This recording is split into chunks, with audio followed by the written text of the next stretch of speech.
50, what you did, so we was having interior problems at Dipset. Nobody knew about this. Nobody knew that we was like not on the same page. Right. So when me and you were battling during our music thing, you got members of Dipset to come to your show. And I'm like, so I'm sitting there like, that was it's just kind of smoke. Because I wouldn't have thought about reaching out to Yayo or Lloyd Banks. I remember this real talk. I was on probation at the time.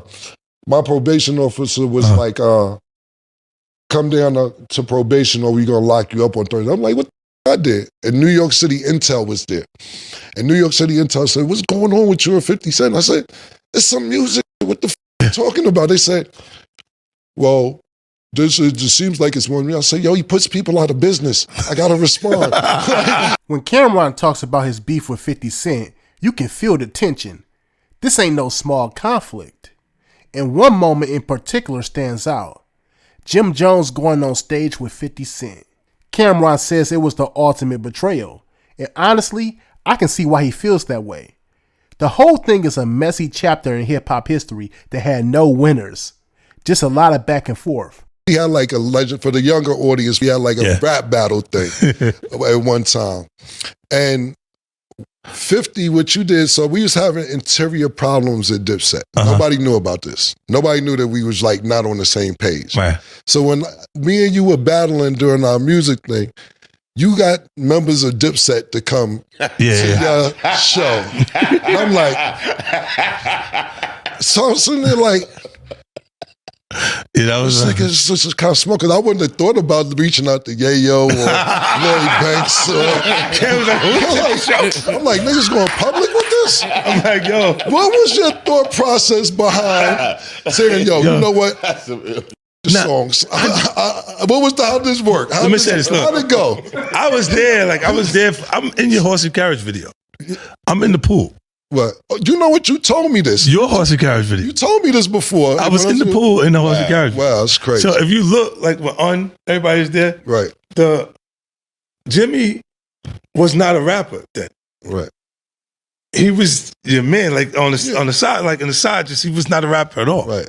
So when balling took place, and I'm looking and I'm going, oh, he having a moment. That's the Lloyd Banks. It's Lloyd Banks thing. He wanted that. He was watching them be that, like Mace be that, and Cam be that, and looked at, and it was finally he had one. Mm-hmm. And I just looked, and I knew I just took the shot, Murder, to see, because I wasn't sure he was gonna go for it. Mm-hmm. But I was like, we like Jimmy better than you anyway, Cam. Then you gotta watch to see how he responds. And then when you see, he like, oh, he really like that. Hey, give me Jimmy. Yeah, tell him we want you at the show, Jimmy.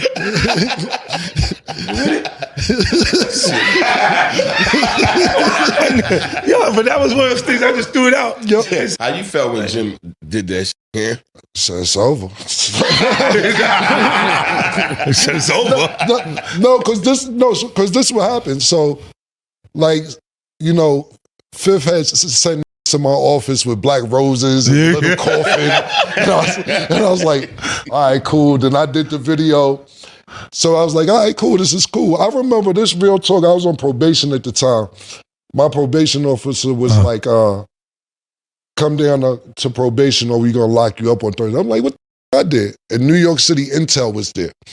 And New York City Intel said, what's going on with you and 50 Cent? I said, it's some music. What the you talking about? They said, well, this just seems like it's more than me. I say, yo, he puts people out of business. I got to respond. That's worth everything I love. I told you this. I'm like, yo, the man puts people out of business. You got to say something else.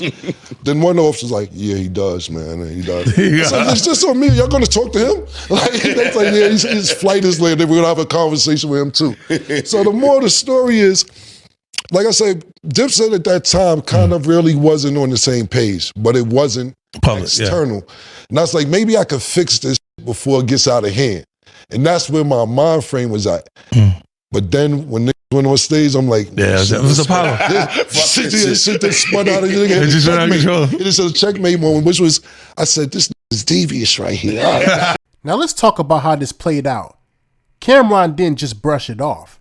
He was thinking about the bigger picture. He had to face the fact that Jim Jones was making moves without him, and even though things had been rocky behind the scenes, this felt like a breaking point. Cameron even mentioned how 50 Cent had sent some pretty cold messages his way. Black roses in a coffin. He was on probation at the time, and when the cops started asking about his beef with 50 Cent, things got even more complicated. But when Jim took the stage with 50, Cameron said it was the moment he realized there was no turning back. He felt humiliated and disrespected in front of the whole entire world. He had to respect it though, even though it stung. At that point, he knew it was out of his hands. His whole crew had shifted, and Jim's actions were the final blow.